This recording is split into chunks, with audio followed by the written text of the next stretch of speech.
Bakit nga ba may mga babaeng hindi naman gaanong kaperpekto ang itsura, pero tila may kakaibang hatak na hindi maipaliwanag? Ano ang mayroon sila na wala sa iba? Napansin mo ba na may mga babaeng hindi naman gaanong kaganda sa paningin ng karamihan, pero tila sila pa ang madalas na kinahuhumalingan ng mga kalalakihan? Samantalang ang iba, kahit ubod ng ganda, ay hindi nagiging kasing memorable sa kanilang isipan. Ang totoo, hindi lang pisikal na kagandahan ang dahilan kung bakit naa-attach ang isang lalaki. Ayon sa psychology, ang tunay na attachment ay mas malalim kaysa sa simpleng attraction. Nabubuo ito sa pamamagitan ng emosyon, tiwala, seguridad, at mga karanasang nagiiwan ng positibong marka sa isip at puso ng isang tao.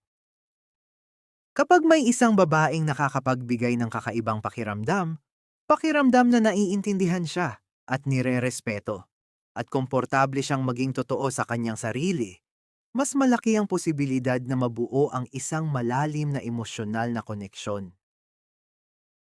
Ngayon, pag-uusapan natin ang 10 psychological reasons kung bakit ang isang lalaki ay hindi lang basta nagkakagusto, kundi nagkakaroon ng malalim na emosyonal na attachment sa isang babae. Kaya huwag kang bibitaw panoorin ang video na ito hanggang sa dulo dahil baka isa sa mga tatalakayin natin ang sagot sa tanong na matagal mo nang hinahanap. Pero bago tayo magpatuloy, huwag kalimutan mag-subscribe, i-like at i-share ang video na ito. At paki-click na rin ang notification bell para lagi kang updated sa ating mga susunod na videos tungkol sa psychology, love insights at self-improvement. Una, ang safe haven effect, emotional safety. Sa mundo ng mga kalalakihan, may mabigat na pressure na kailangang laging maging matatag, responsable, at harapin ang iba't ibang hamon sa buhay. Marami sa kanila ang nakasanayang itago ang kanilang kahinaan at harapin ang mga problema ng mag-isa.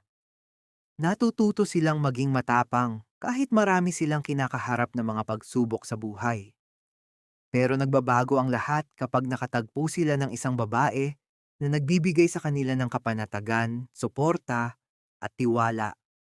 Doon unti-unting nabubuo ang malalim na emosyonal na koneksyon at attachment. Psychologically, mas nagiging malapit ang isang tao sa taong nagpaparamdam na ligtas ka sa piling niya. Ang babaeng hindi mapanghusga at marunong umunawa ay nagiging isang espesyal na kanlungan sa buhay ng isang lalaki. Tandaan, hindi mo kailangan ayusin o solusyonan ng lahat ng kanyang problema. Minsan, sapat na ang iyong presensya para maramdaman niyang hindi niya kailangan harapin ang buong mundo ng mag-isa. Sa psychology ng relationships, ang emotional safety ay isa sa pinakamahalagang pundasyon ng isang relasyon. Kapag nararamdaman ng isang lalaki ang respeto, suporta, at pagpapahalaga mula sa iyo, mas nagiging madali para sa kanya na ipakita ang kanyang tunay na pagkatao nang walang takot o pag-aalinlangan. Dahil sa huli, hindi lang naman ang taong nagpapasaya sa atin ang mahirap kalimutan. Mas tumatatak sa ating isipan ang taong nag-iwan ng malalim na emosyon, yung naniwala sa ating kakayahan, at handang tanggapin tayo kung sino talaga tayo. Maaaring makalimutan ang mga salita o pangyayari, pero ang positibong pakiramdam na iniwan mo sa kanya, hinding-hindi na mabubura sa kanyang alaala. Pangalawa, ang kahalagahan ng pagpapahalaga at pagkilala sa kanyang kakayahan. Lahat ng tao ay may likas na pagnanais na maramdamang sila ay mahalaga. Hindi ito eksklusibo sa mga babae, maging ang mga lalaki ay may matinding pangangailangan na maramdamang pinahahalagahan at kinikilala ang kanilang mga pagsisikap. Sa maraming pagkakataon, hindi naman naghahangad ang isang lalaki ng papuri sa bawat ginagawa niya. Ngunit kapag napapansin at binibigyang halaga ang kanyang mga pagsisikap, mas nararamdaman niyang may saysay at halaga ang kanyang papel sa isang relasyon. Ang simpleng pagpapasalamat, pagkilala sa kanyang mga pagsisikap, o pagpapakita ng tiwala sa kanyang kakayahan ay maliliit na bagay na maaaring mag-iwan ng malalim na marka sa kanyang damdamin. Sa kaibuturan ng isip at damdamin ng isang tao, likas ang pagnanais na maramdamang mahalaga ang kanyang presensya at kinikilala ang kanyang mga pagsisikap. Kapag ang isang lalaki ay nakaramdam ng tunay na pagpapahalaga at pagkilala, ay lalong tumitibay ang kanyang tiwala sa sarili at mas lumalalim ang kanyang emosyonal na koneksyon sa taong nagparamdam nito sa kanya. Hindi nito ibig sabihin na kailangan siyang purihin sa lahat ng oras. Ang mahalaga ay ang pagiging totoo sa sarili. Ang isang simpleng salamat ay bilang pagkilala sa kanyang pagsisikap o pagpapakita ng tiwala sa kanyang kakayahan ay maaaring magkaroon ng mas malaking epekto kaysa sa inaakala ng marami. Dahil sa huli, ang isang lalaki ay hindi lamang basta na-attach sa taong mahal niya. Mas lalo siyang napapalapit at nananatili sa taong nagpaparamdam na siya ay mahalaga, nagbibigay halaga sa kanyang mga pagsisikap, at buong pusong naniniwala sa kanyang kakayahan. Doon nagsisimulang mabuo ang isang matatag at malalim na emosyonal na koneksyon. Pangatlo, nirerespeto siya bilang isang tao. Ang respeto ay isa sa pinakamahalagang pundasyon ng isang matatag na relasyon. Maaaring magsimula ang atraksyon sa pisikal na anyo, ngunit ang paggalang ay isa sa mga pangunahing dahilan kung bakit tumitibay at tumatagal ang emosyonal na koneksyon ng dalawang tao.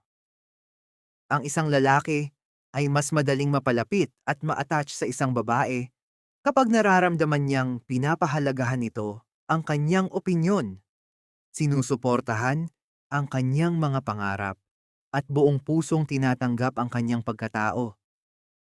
Ang tunay na respeto ay hindi nangangahulugan na kailangan ninyong laging magkasundo sa lahat ng bagay. Sa katunayan, mas nasusubok ito sa gitna ng hindi pagkakaunawaan, kung saan sa kabila ng magkaibang pananaw, pinili ninyong makinig, umunawa, at igalang ang opinyon ng bawat isa. Kapag nararamdaman ng isang lalaki na hindi siya minamaliit, hindi siya kinokontrol, at binibigyang halaga ang kanyang dignidad bilang isang tao, mas nagiging matatag ang kanyang tiwala at mas lumalalim ang emosyonal na koneksyong nabubuo. Dahil sa huli, hindi lamang puro pagmamahal ang hinahanap ng isang tao. Nais din niyang maramdaman na siya ay pinakikinggan, pinahahalagahan, at higit sa lahat, nirerespeto siya bilang tao. Kapag may tiwala, respeto, at katapatan, loyalty, sa isang relasyon, mas nagiging matatag ang samahan at lalong lumalalim ang ugnayan ng dalawang taong tunay na nagmamahalan. Pang-apat, dahil sa malalim na emosyonal na koneksyon. Ang emosyonal na attachment ay hindi palaging nabubuo sa unang pagkikita. Madalas ay unti-unti itong lumalalim sa pamamagitan ng madalas na pakikipag-usap at pakikisalamuha. Ang isang lalaki ay mas napapalapit sa isang babae kapag nararamdaman niyang madali itong kausap, may sense of humor, at may positibong pananaw sa buhay. Sa mga ganitong simpleng katangian, nagiging komportable ang isang tao at nagiging mas bukas sa pagbuo ng malalim na koneksyon. Maaaring makalimutan ng isang lalaki ang mga detalye ng isang partikular na pangyayari. Ngunit ang emosyon na naramdaman niya sa piling ng isang babae ay mananatili sa kanyang puso at alaala. Maaalala niya kung paano siya tinrato ng maayos, kung paano siya napasaya, at kung paano ipinaramdam sa kanya na siya ay mahalaga. Sa pangkalahatan, ang mga emosyon ang madalas na nagiiwan ng pinakamalalim na marka sa ating alaala. Kaya naman, kapag ang isang babae ay naging bahagi ng mga positibo at makabuluhang yugto sa buhay ng isang lalaki, mas nagiging matatag at matibay ang ugnayang nabubuo sa pagitan nilang dalawa. Panglima, ipinapakita niya ang kanyang tunay na pagkatao. Ang pagiging totoo o authenticity ay may malaking papel sa pagbuo ng malalim na koneksyon sa pagitan ng dalawang tao. Sa panahon ngayon, marami ang pinipiling magtago o magpanggap dahil sa pangambang baka hindi sila tanggapin kapag ipinakita nila ang kanilang tunay na pagkatao. Ngunit may kakaibang epekto ang isang taong komportable sa kung sino siya. Kapag ang isang babae ay hindi nagpapanggap, walang pilit sa kanyang mga kilos, at may tiwala sa kanyang sarili, mas nagiging natural at matapat ang samahang nabubuo. Hindi ibig sabihin nito na kailangan niyang maging perpekto. Ang pagiging totoo ay ang pagiging tapat sa sarili. Halimbawa, may mga babaeng hindi kailangan laging magpakitang gilas para lamang mapansin. Ang kanilang pagiging natural, paraan ng pakikipag-usap at tiwala sa sarili ang dahilan kung bakit sila nagiging kaakit-akit sa paningin ng maraming kalalakihan.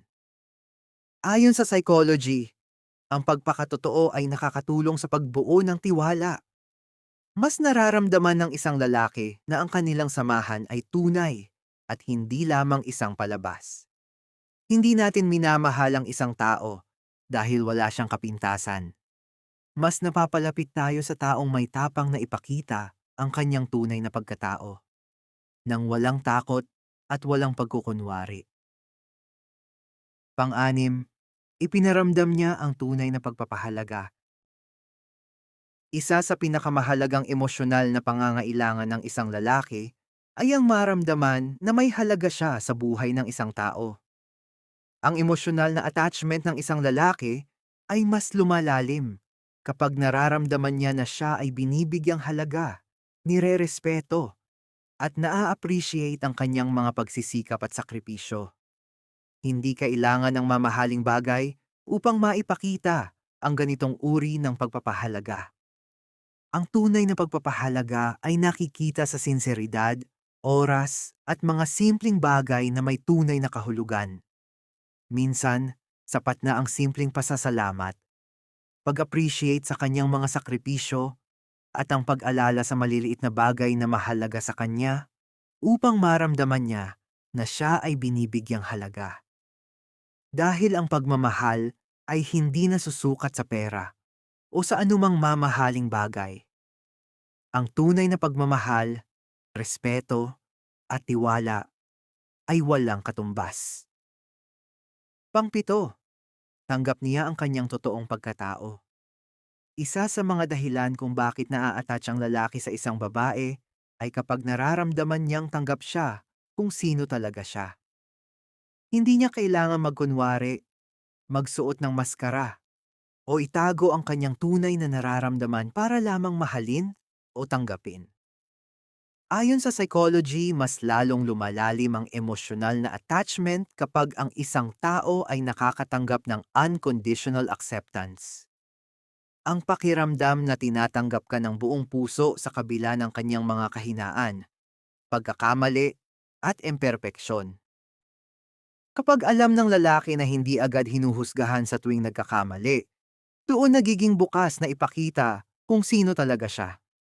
Dahil dito, lalong tumitibay ang tiwala at lumalalim ang emosyonal na koneksyon sa pagitan nilang dalawa. Hindi ibig sabihin ng pagtanggap ay kinukonsinti ang maling ginagawa ng isang tao. Sa halip, ito ay ang pagpiling unawain siya bilang isang tao habang hinihikayat na maging mabuting bersyon ng kanyang sarili. Dahil ang pagmamahal ay hindi nakadepende sa pagiging perpekto ng isang tao. Ito ay ang pagtanggap sa kabila ng kanyang mga kakulangan, kahinaan, at hindi perpektong pag-uugali. Pangwalo, pareho kayo ng layunin at pananaw sa buhay. Ang pagkakaroon ng magkaparehong mitiin ay isa sa mga dahilan, kaya lalong nagiging malapit ang dalawang tao. Hindi kailangan na pareho kayo sa lahat ng bagay, tulad ng mga desisyon, opinyon, o hilig. Ang mahalaga ay pareho kayo ng prinsipyo, pananaw, at layunin. Kapag nakikita ng isang lalaki na pareho kayo ng pananaw sa buhay, doon nagsisimula ang matatag na yugto ng inyong samahan. Ayon sa psychology, ang pagkakaroon ng iisang layunin o direksyon sa buhay ng dalawang tao ay nakakatulong upang mapalakas ang inyong samahan, mabawasan ang hindi pagkakaunawaan, at mas madaling maisakatuparan ang mga pangarap kapag pareho kayong nagtutulungan. Sa puntong ito, hindi ka lamang niya nakikita bilang isang malapit na kaibigan, itinuturing ka na niya bilang katuwang sa pagharap sa buhay at pagbuo ng mga pangarap. Ang matibay na relasyon ay hindi lamang nabubuo sa mga material na bagay o sa simpleng kilig. Ang tiwala, respeto, at mga pang-araw-araw na desisyon ang tunay na nagpapatibay ng samahan ng dalawang tao. Pangsyam, konsistensya sa kanyang kilos at salita. Ang tiwala ay nabubuo sa consistency ng kilos at salita ng isang tao. May mga tao na nagbabait, baitan sa simula, pero habang tumatagal ay nagbabago at nakikita ang kanilang totoong kulay. Mabilis mahulog ang loob ng lalaki sa isang babaeng may isang salita, mapagkakatiwalaan, at tapat sa kanyang mga sinasabi. Ang mga katangiang ito ang nagpapatibay sa samahan ng dalawang tao. Ang pagpapakita ng respeto sa gitna ng mga problema ay patunay ng emotional maturity. Sa psikolohikal na pananaw, ang tiwala ay hindi nakukuha sa isang iglap lamang. Ito ay pinaghihirapan at binuo ng matagal na panahon. Ang pagpapakita ng mabuting pag-uugali araw-araw, pagiging bukas, at pagiging tapat ay patunay na maaari kang sandalan sa maliliit man o malalaking bagay. Dahil ang tunay na tiwala ay hindi basta-basta nakikita. Ito ay nararamdaman at pinatutunayan sa pamamagitan ng kilos at gawa. Makikita ito sa taong tumutupad sa kanyang mga pangako at patuloy na ginagawa ang tama. Pangsampo, naging espesyal na bahagi ng kanyang buhay. Ang pinakamalalim na antas ng attachment ay nangyayari kapag ang isang tao ay hindi lamang nakikita bilang kasama, kundi bilang isang mahalagang bahagi ng buhay. Sa puntong ito, hindi na lamang iniisip ng isang lalaki ang kasalukuyan, kundi nakikita rin niya ang posibilidad na hinaharap kasama ang taong iyon. Hindi ito tungkol sa mabilisang desisyon, kundi sa unti-unting pagbuo ng halaga ng isang tao sa kanyang buhay. Halimbawa, kapag may magandang nangyayari o may mahalagang bagay siyang gustong ibahagi, at ang taong iyon ang isa sa mga unang naiisip niya, maaaring senyales ito na naging espesyal na ang lugar nito sa kanyang puso. Ayon sa psychology, kapag ang isang tao ay nagiging bahagi ng ating mga plano, alaala, at pang-araw-araw na buhay, ay nagiging matatag ang emosyonal na koneksyon. Dahil sa huli, ang tunay na attachment ay hindi lamang nakabase sa itsura o attraction. Ito ay tungkol sa pakiramdam, sa mga alaala, at sa halaga ng presensya ng isang tao. Dahil may mga taong dumadaan lamang sa ating buhay, pero may ilan na nagiiwan ng marka na mahirap kalimutan. Tandaan kaibigan, ang tunay na attachment ay hindi nabubuo sa panlabas na anyo o sa matatamis na salita lamang. Ito ay unti-unting nabubuo sa pamamagitan ng tiwala, respeto, pag-unawa, katapatan, at mga simpleng kilos na paulit-ulit na nagpapakita ng tunay na pagmamahal. Kung nagustuhan mo ang video na ito, huwag kalimutan i-like, i-share, at mag-subscribe sa channel at pakion na rin ang notification bell para lagi kang updated sa ating mga susunod na videos tungkol sa love insights, human psychology, at self-improvement. Maraming salamat sa panonood. Ingat kayo palagi.